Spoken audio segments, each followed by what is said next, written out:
محاسن النبي صلى الله عليه وسلم كنا نسمعوها. طلبنا ولا ما طلبناش يا حمودي؟ حتقولوا طلبنا ولا ما؟ أخذتنا النشوة وفينا من ارتحل من هنا إلى المدينة المنورة، ومن فينا من ارتحل إلى من رأى من إخوانه السابقين إلى ما يشتاقون إليكم ويرون ما أنتم فيه ويقولون فاتنا خير كثير مما بقي لإخواننا. أطرب السامعين ذكر علاه يا لراحم. هذه يا يقولوها تعجبية، يا لراحم كي يأني ده يا عيسى يا محمد يا أحمد يا عمر، هذا النداء، ولكن يا تعجبية هذه يا لراحم.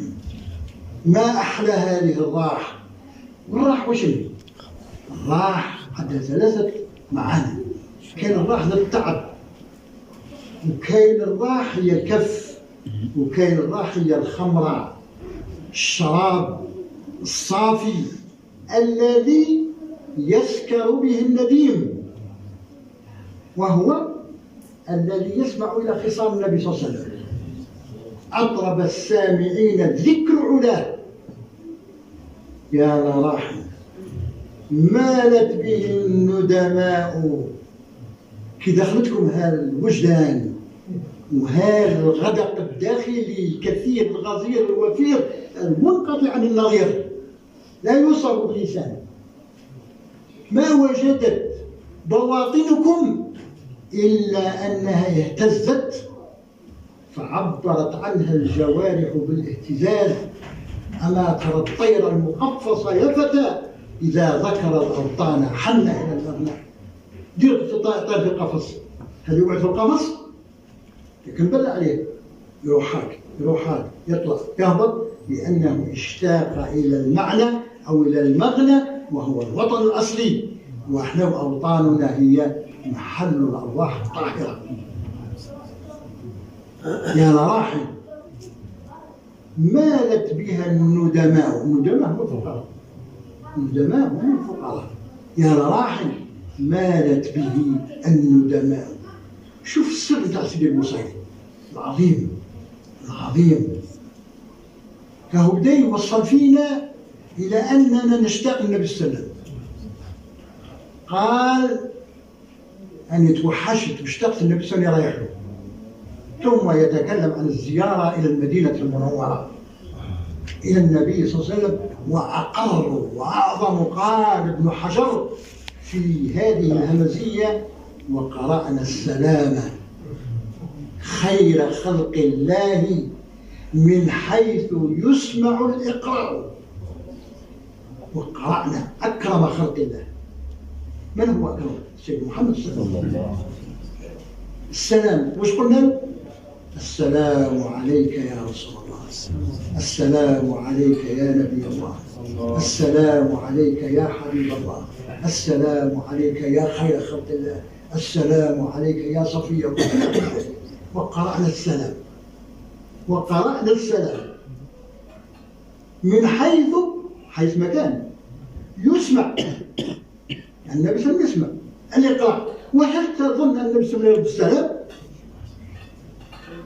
سمعه من سمعه وحجب عنه من حجب عنه، وهو المأمور في القرآن وإذا حييتم بتحية فحيوا بأحسن منها أو ردوها.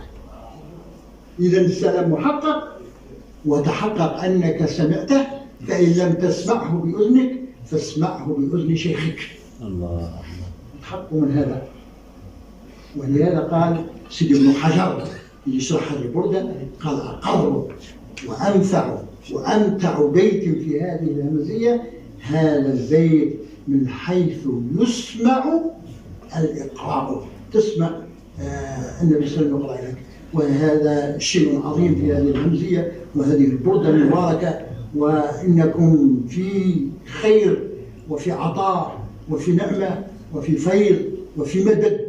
وهذه الليلة لا تعوض، وهذه الليلة هي إخلاص كبير لسنة كاملة، بل هو مردود. احنا بني كنا نخدم يعطونا المردودية تاع العام مجهود تاعك. هذه هي ليلة المردودية، وهذه هي الليلة التي فيها الخير الكثير. وتميزوا سيدنا الشيخ يغفر عليكم انتم مساهل في هذه الليلة، ومرضى في هذه الليلة، وصغار في هذه الليلة، وعندكم صوالح في هذه الليلة، وكان اللي حازين في هذه الليلة يعطيكم ويتوسل لكم وينفعنا وينفعكم.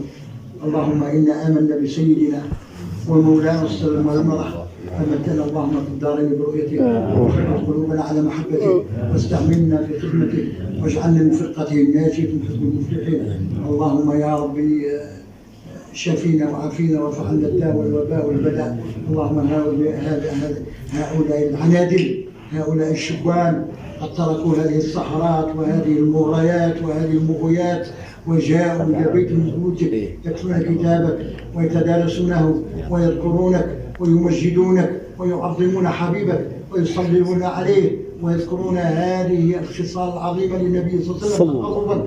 اللهم لا تخيب واحدا منا. اللهم في قلوبنا حوائج لم تنطق بها ألسنتنا وأنت أعلم بها منا، يا معطاء يا مدرار يا فياض يا جواد كريم. علمنا كذلك. شف مرضانا وعاف مبتلانا وارحم موتانا واعطنا سؤلنا ولا تخيب واحدا منا. سيدنا الشيخ سبحان الله جزاه الله عنا خير، شفيه وعافيه وقر عينه باهله وذويه. اللهم متعه بالصحه والعافيه، اللهم متعه بالصحه والعافيه، اللهم متعه بالصحه والعافيه. اللهم اولاده واخوانه واصهاره وانصاره ومن تعلق به لا تريهم فيه مكروه. شاف الجميع وارفع الجميع بجانب الشفيع، والله الموفق وبه نستعين.